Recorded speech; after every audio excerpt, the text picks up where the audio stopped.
So Blizzard are finally doing it. They're strapping on their big boy pants and making the hard decision to shut down servers completely and force merge them into other servers. With Wrath of the Lich King, faction balance becomes more important than ever due to things like Wintergrasp. When you hear Wintergrasp, you instantly think PvP. But on the channel, we've spoke about several things where faction balance affects Wintergrasp, even when it comes down to things as simple as farming. If you don't own Wintergrasp, you're at a disadvantage for farming Eternals, and Eternals are going to be obviously very valuable, especially early on. There has been a blue post, and we're going to take a look at that, but this blue post gives out so much more than maybe they even realise. Recently, they already told us about the retiring of the clone tool. If you're not familiar with what the clone tool is, it was so you could copy your character to WoW Classic, just the Classic era servers, but still move on to TBC. As of the 26th of July, this is being permanently closed down. And we're about to get into the date where these forced migrations are going to happen, or as they call it, consolidating the realms. But it's all leading to a very nice release date for the pre-patch for Wrath of the Lich King. So as for the blue post, it was posted about 7 hours ago before recording, but some of us have got to sleep. But Blizzard have said to maintain a healthy population for Burning Crusade Classic realms, they mean Wrath, with regularly reviewed realm populations and offered free character transfers from realms that drop to a low population. Additionally, we've made the decision to retire some Burning Crusade Classic realms and consolidate their remaining players onto other realms that have higher populations. We plan to perform the realm consolidation and retire the following realms with weekly maintenance the week of August the 9th. So we've got end of July, no clone tool. Beginning of August, being forced to move on to busier servers.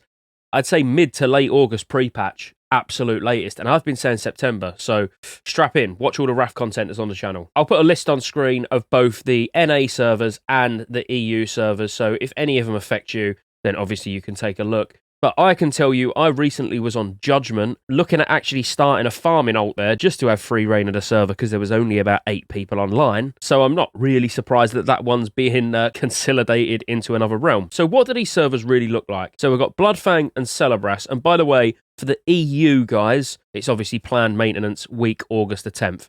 We know we always get ours just that day later. There is some more juicy information coming, so don't go anywhere. But Bloodfang and Celebras, as you can see here, Bloodfang has got absolutely no people raiding or doing PvP. Celebras, interestingly, has got, I'm not going to say a healthy population with only 100, but they have actually got people that are actively raiding or doing PvP. If you don't know how you actually show on Ironforge Pro, which is like the census website, basically, you have to actively be logging on Warcraft logs or doing arena. So there are actually people on Celebras doing that. So quite surprised to see that included in the list. They must really be going for like the bottom. Well, we'll find out. So Dragon's Call and Dragon Fang. Yep, nothing going on those. And it is pretty much everything just from Celebras down. They're considering Razorgore a healthy population with 494 Horde and those poor guys leveling on the Alliance that are getting camped. Now that's a start. So that's good. You know, they're starting by at least getting rid of the dead realms, moving some people about. Look at what the faction balance like then.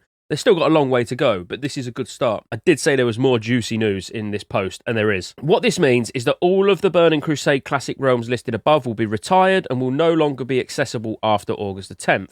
All player characters remaining on these realms will automatically be moved to a new destination realm. We'll post a full list of retiring realms and their destinations soon. Please note, player characters that are automatically moved during the realm consolidation on August the 10th may be unavailable for up to 2 weeks thereafter. So don't panic there. That doesn't mean you're not going to be able to play your character for 2 weeks. That's if they have to do it for you. So as long as you try to log on and then you move it to your new destination realm, obviously that's absolutely fine. But if you let it expire and then let Blizzard essentially move you, then obviously there'll be a 2-week period where you possibly can't play a character. I think that's more scaremongering than anything else, personally. But all of the realms in the list above currently have free character transfers available to multiple active destination realms. We strongly encourage you to take advantage of the free transfer prior to August the 10th to choose your destination. Utilising this service will move your character quickly and will allow you to avoid being subject to the automatic migration on August the 10th. Here's the juicy bit. In the coming weeks, we plan to remove the restriction on transfers from normal to PvP realms in Burning Crusade Classic. At this time, we will open additional free character transfers from underpopulated normal realms where appropriate, and we will remove the rule on PvP realms that prevents players from having characters in both factions on the same PvP realm in Burning Crusade Classic. We'll confirm all the details as soon as we're ready to take those steps. That's a humongous win. for us. That's great. So you can have Horde and Alliance on PvP realms, and you can move PvE to PvP at the same time. I can see loads of people actually starting alts, maybe even during the pre-patch or even before. You know, now we're going to get that option. If you play Alliance, you can start a Horde alt just for a bit of fun on the same server, so you can at least like get some gold over by neutral auction house or whatever. You know, but that's really, really good news. That's the best news out of it all, because let's be fair,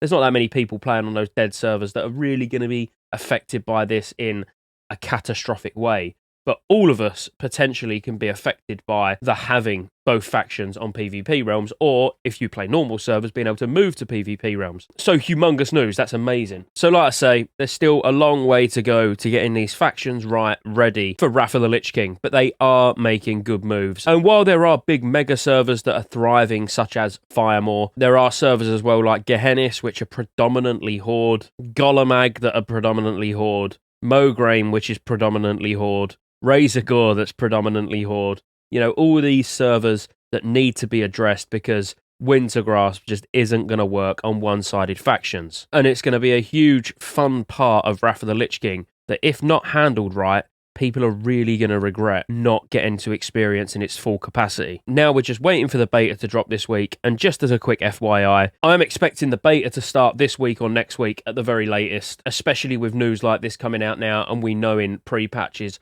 on the horizon, let's say. So I'm going to get beta keys, that goes without saying, to give away to the community. So like it says in the description, if you're subscribed to the channel, there's a chance of you winning a beta key. Without being subscribed, no chance.